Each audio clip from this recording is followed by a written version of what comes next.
Hello friends, आज हम इस लेक्चर में जो हमारा नेक्स्ट लेसन है, lesson number 8 company meeting part second, इसके बारे में स्टडी करेंगे। इसके पहले हमने कंपनी मीटिंग पार्ट 1 इसके बारे में स्टडी किया था। तो चलते देखते lesson number 8 company meeting part second. तो इसमें क्या क्या हमें देखना है। जो कंपनी मीटिंग पार्ट सेकेंड में है उसमें हमें खाली जो कंपनी में मीटिंग होती है, कितने प्रकार की मीटिंग होती है कंपनी में और कौन सी मीटिंग होती है, इसके बारे में स्टडी करेंगे। इधर उन्होंने हेडिंग दिया है टाइप्स ऑफ मीटिंग। क्या कंपनी में कौन से प्रकार की मीटिंग होती है और उनके कितने प्रकार की मीटिंग ली जाती है, तो इसके बारे में स्टडी करेंगे। टाइप्स ऑफ मीटिंग, कितनी प्रकार की मीटिंग रहती है। तो इधर चार्ट दिया, देखते हैं। इधर दिया है कंपनी मीटिंग, उसके 2 प्रकार है, 3 प्रकार है। Share holders meeting, directors meeting और क्रेडिटर्स मीटिंग। तो इसके 3 प्रकार है। शेयर होल्डर मीटिंग के 2 प्रकार है, जनरल मीटिंग और क्लास मीटिंग। डायरेक्टर्स में मीटिंग के 2 प्रकार है, बोर्ड मीटिंग, कमिटी मीटिंग। तो आगे देखते हैं। जनरल में मीटिंग के 2 प्रकार है, एनुअल जनरल मीटिंग और extraordinary general meeting. Annual general meeting का इसका मतलब है कि जो मीटिंग कंपनी में साल में ली जाती है, होल्ड की जाती है या कॉल की जाती है, जो मीटिंग साल में एक बार, जो शेयर होल्डर की मीटिंग रहती है वो साल में एक बार बुलाई जाती है, उसको कहा जाता है एनुअल जनरल मीटिंग, वार्षिक सर्वसाधारण सभा। सेकेंड इधर दिया एक्स्ट्रा ऑर्डिनरी जनरल मीटिंग, विशेष सर्वसाधारण सभा। ये मीटिंग कुछ ऐसे सब्जेक्ट रहते हैं कि जो जिसके ऊपर कंपनी को इमीडिएटली या तुरंत कोई भी निर्णय लेना रहता है, तो कंपनी इस तरह से इमरजेंसी ये मीटिंग शेयर होल्डर के बुलाती है, उसको ही कहा जाता है एक्स्ट्रा ऑर्डिनरी जनरल मीटिंग। देखते हैं आगे। इधर पहला देखते हैं शेयर होल्डर्स मीटिंग। जो कंपनी के शेयर होल्डर से, जो कंपनी के ओनर से, वो कंपनी का मालिक है, तो उनकी मीटिंग कंपनी में ली जाती है साल में एक बार, या कोई इमरजेंसी कंडीशन में उनकी एक्स्ट्रा ऑर्डिनरी जनरल मीटिंग बुलाई जाती है। देखते हैं। शेयर होल्डर्स मीटिंग के 2 प्रकार है। जनरल मीटिंग हम देखते हैं। पहला जनरल मीटिंग क्या है। These are meeting of equity shareholders of the company. ये मीटिंग कंपनी के जो इक्विटी शेयर होल्डर्स है, जो कंपनी के रियल ओनर्स है, उनकी रहती है।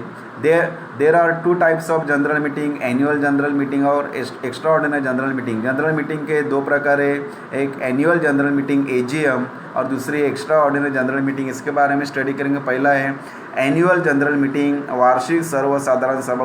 ये तो इसका नाम ही वही है, इसका मतलब ही है कि ये सभा जो शेयर होल्डर्स की मीटिंग है, जो शेयर होल्डर्स की सभा है, वो साल में एक बार ली जाती है कंपनी में।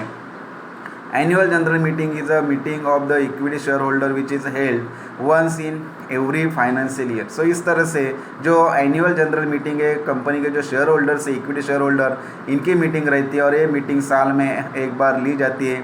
जो फाइनेंशियल ईयर है कंपनी का, वो साल में एक बार ये मीटिंग ली जाती है इक्विटी शेयर होल्डर्स की। तो इस तरह से एनुअल जनरल मीटिंग है। तो ये जो मीटिंग है एजीएम, एनुअल जनरल मीटिंग है, साल में क्यों ली जाती है, इसका पर्पज़ क्या है, इसका उद्देश्य क्या है कि कंपनी में ये मीटिंग क्यों बुलाई जाती है, कंपनी क्यों ये मीटिंग होल्ड करती है।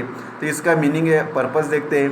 Purpose of annual general meeting, ये इसका पर्पज़ क्या है, मकसद क्या है, कंपनी क्यों इक्विटी शेयर होल्डर्स की मीटिंग साल में एक बार बुलाती है। इधर पहला दिया है उन्होंने, annual general meeting of shareholder is held every year to review the progress made by the company during the financial year। so इस तरह से एक आर्थिक वर्ष में या फाइनेंशियल ईयर में कि कंपनी का प्रोग्रेस कितना हुआ है, कंपनी का डेवलपमेंट कितना हुआ है, तो ये देखने के लिए कंपनी इक्विटी शेयर होल्डर्स की मीटिंग बुलाती है, ताकि एक पर्टिकुलर फाइनेंशियल ईयर में कंपनी का डेवलपमेंट कितना हुआ है, कंपनी की फाइनेंशियल पोजीशन कितनी हुई है, and to discuss and to take decisions on various issue. और इस तरह से इसको उसके ऊपर चर्चा करने के लिए और वो निर्णय लेने के लिए इस तरह से जो कंपनी के इक्विटी शेयर होल्डर्स है, उनकी मीटिंग कंपनी में बुलाई जाती है, ताकि कंपनी का जो प्रोग्रेस है उनको मालूम हो सके और जो इम्पोर्टेंट डिस्कशन है उसके ऊपर हो सके और बाद में उसके ऊपर कोई इम्पोर्टेंट डिसीजंस लिया जा सकता है। तो इस तरह से इसका पर्पज़ है।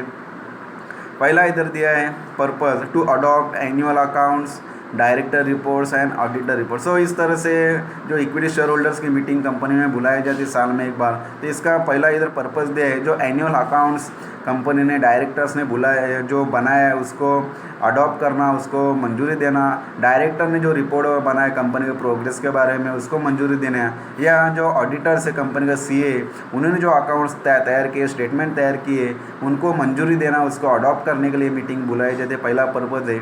सेकेंड इधर दिया है टू डिक्लेयर डिविडेंड, कि जब कंपनी से एक फाइनेंशियल ईयर में ज़्यादा प्रॉफिट कमाती है या कंपनी को प्रॉफिट होता है तो कंपनी अपने इक्विटी शेयर होल्डर्स को डिविडेंड पे करती है। तो इस तरह से रेट ऑफ डिविडेंड डिक्लेयर करने के लिए कंपनी ये मीटिंग बुलाती है साल में एक बार इक्विटी शेयर होल्डर की, ताकि उस मीटिंग में अपने शेयर होल्डर को कंपनी कितना डिविडेंड डिक्लेयर करती है तो उसके ऊपर चर्चा होती है और बाद में निर्णय लिया जाता है। थर्ड नंबर का इधर पर्पज़ है, जो एजीएम बुलाई जाती है, to elect directors in place of retiring director. जो डायरेक्टर्स कंपनी के रिटायर हो रहे हैं उसके बदले में नए डायरेक्टर का इलेक्ट करना, उसका चूज़ करना, और जो रिटायर डायरेक्टर उसके बदले नए डायरेक्टर्स की उनकी जगह अपॉइंटमेंट करना, ये इसके मीटिंग का एक पर्पज़ है। तो इस तरह से नए डायरेक्टर का अपॉइंटमेंट करना जो रिटायर हुआ है उसके बदले, एक इसका पर्पज़ है। 4 नंबर इधर दिया है, to appoint auditors and fix their remuneration. जो कंपनी का ऑडिटर है तो उसका अपॉइंटमेंट करना है और उसका जो रेमुनरेशन है, उसका जो सैलरी जो उसको रेमुनरेशन मिलता है वो फिक्स करना। तो इस तरह से मीटिंग बुलाई जाती है ताकि जो भी कंपनी का ऑडिटर से उसका अपॉइंटमेंट हो सके और उसका जो रेमुनरेशन है वो फिक्स हो सके, इसलिए मीटिंग बुलाई जाती है। 5 नंबर इधर पर्पज़ दिया है, to review the progress and performance of the company. Company का एक फाइनेंशियल ईयर में कितना प्रोग्रेस हुआ है और कंपनी का परफॉर्मेंस कैसे चल रहा है, तो ये देखने के लिए, इसके ऊपर चर्चा करने के लिए, इसके ऊपर डिसीजंस लेने के लिए ये मीटिंग का एजीएम बुलाई जाती है कंपनी में साल में एक बार, जो इक्विटी शेयर होल्डर्स की मीटिंग रहती है। और इस मीटिंग में कंपनी के प्रोग्रेस के बारे में रिव्यू किया जाता है, चर्चा की जाती है, और उसका परफॉर्मेंस कैसा है कंपनी का तो उसके ऊपर चर्चा की जाती है और बाद में निर्णय लिए जाते हैं। तो इस तरह से एक एनुअल जनरल मीटिंग है। दूसरा हम देखते हैं सेकंड टाइप से इसका एक्स्ट्रा ऑर्डिनरी जनरल मीटिंग। जो जनरल मीटिंग का सेकंड प्रकार है एक्स्ट्रा ऑर्डिनरी जनरल मीटिंग। ये मीटिंग कंपनी में इमरजेंसी से इशू कंपनी के सामने जो प्रॉब्लम से खड़े हो जाते हैं तो उसका सोल्यूशन निकालने के लिए, उसके ऊपर चर्चा करने के लिए मीटिंग इमरजेंसी कंपनी में बुलाई जाती है। इसका मीनिंग देखते हैं, एक्स्ट्रा ऑर्डिनरी जनरल मीटिंग विशेष सर्वसाधारण सभा, meaning the meeting which is held to discuss and decide special और urgent matter is called as extraordinary general meeting. So इस तरह से मीटिंग कंपनी में शेयर होल्डर की, इक्विटी शेयर होल्डर की मीटिंग कंपनी में बुलाई जाती है, जो अर्जेंट मैटर से, जो स्पेशल मैटर से उसके ऊपर चर्चा करने के लिए और डिसीजंस लेने के लिए ये मीटिंग इमरजेंसी कंपनी में बुलाई जाती है, उसको ही कहा जाता है विशेष सर्वसाधारण सभा।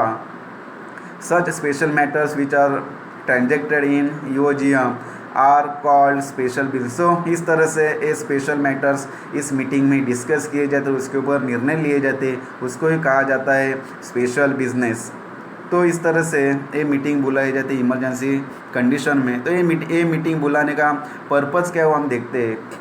Purpose of extraordinary general meeting, विशेष सर्वसाधारण सभा कंपनी में इमरजेंसी कंडीशन में क्यों बुलाई जाती है, उसका पर्पज़ क्या है हम देखते हैं। इधर पहला इधर दिया है alteration in memorandum of association है। इसका पहला पर्पज़, अल्टर मतलब change.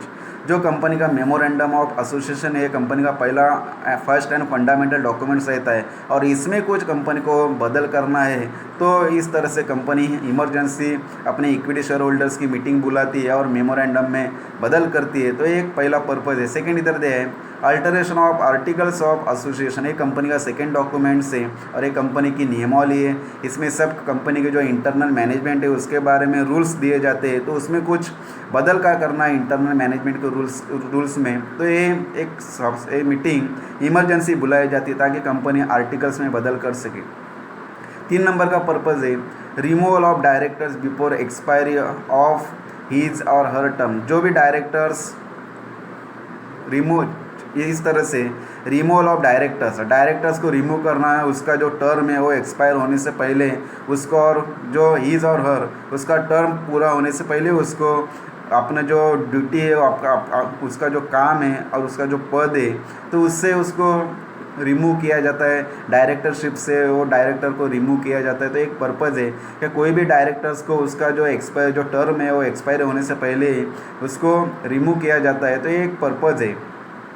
Removal of auditor before expiry of his her terms. तो कौन सा भी जो ऑडिटर है उसका भी टर्म या उसका जो टर्म है वो एक्सपायरी होने से पहले ही उसको अपने जो ऑडिटरशिप है उससे उसको रिमूव किया जाता है, उसको निकाल जो कंपनी है उसको निकाल देते। तो इसलिए जो इक्विटी शेयर होल्डर की मीटिंग बुलाई जाती है ताकि जो कंपनी का ऑडिटर से उसको उसका जो टर्म है वो एक्सपायरी होने से पहले उसको रिमूव किया जाता है कंपनी से, उसको निकाला जाता है कंपनी से। तो इस तरह से एक पर्पज़ है।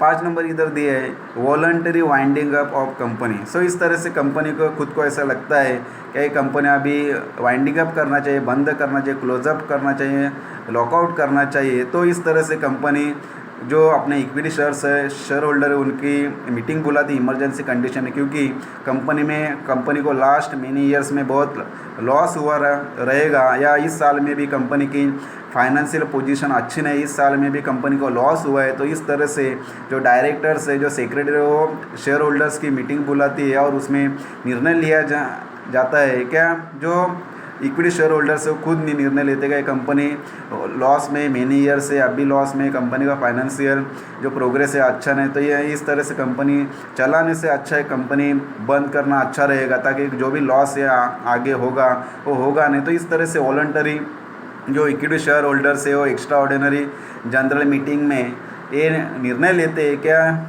इस तरह से कंपनी हमें क्लोज करना है, अभी आगे से कंपनी चलेगी ना, अपना कोई भी ट्रांजैक्शन नहीं करेगा। और इस तरह से मीटिंग में जो इक्विटी शेयर होल्डर्स है वो ये कंपनी बंद करने का निर्णय लेते हैं। तो इस तरह से इसका पर्पज़ है का जो भी इक्विटी शेयर होल्डर्स है वो ये मीटिंग में निर्णय करते हैं कि ये कंपनी अभी बंद होगी, इसके आगे ये कंपनी कोई भी ट्रांजैक्शन नहीं करेगी। तो वॉलंटरीली जो इक्विटी शेयर होल्डर्स है वो निर्णय लेते हैं। तो इस तरह से इसका एक पर्पज़ है, इसलिए मीटिंग बुलाई जाती है।